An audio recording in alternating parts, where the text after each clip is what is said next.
Isang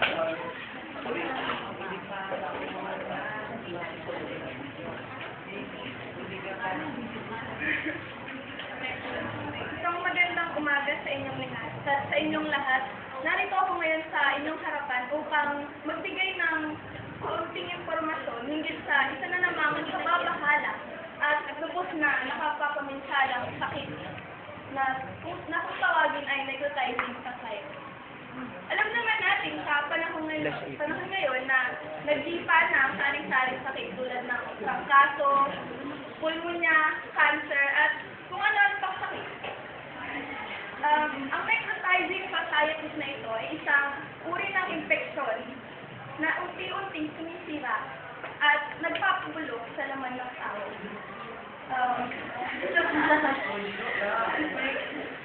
Ang mga taong maaaring makakuha ng sakit na ito ay yung mga may hina ang resistensya, siyempre, yung mga galing sa sakit, yung mga may cancer, at yung mga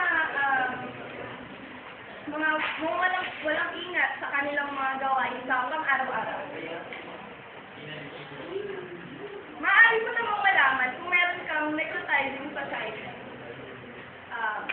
Ang apektadong bahagi ng parte ng iyong katawan ay maaaring mamula, magkaroon ng mga blisters, at pananakit. Maaari din namang malaman ko kung kayo nagsusuka, nag-LPM, o kaya naman ay madalas na paggasdo. Ngayon, paano natin ito maiiwasan? Isa lang naman ang solusyon dyan.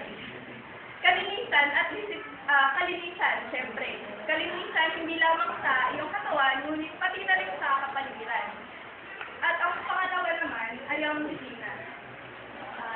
Kalinisan at disiplina. Ito ay dalawang simpleng salita lamang na kung gagawin natin at isa sa buhay ay siguradong makaiwas tayo sa kahit na anumang uri ng sakit.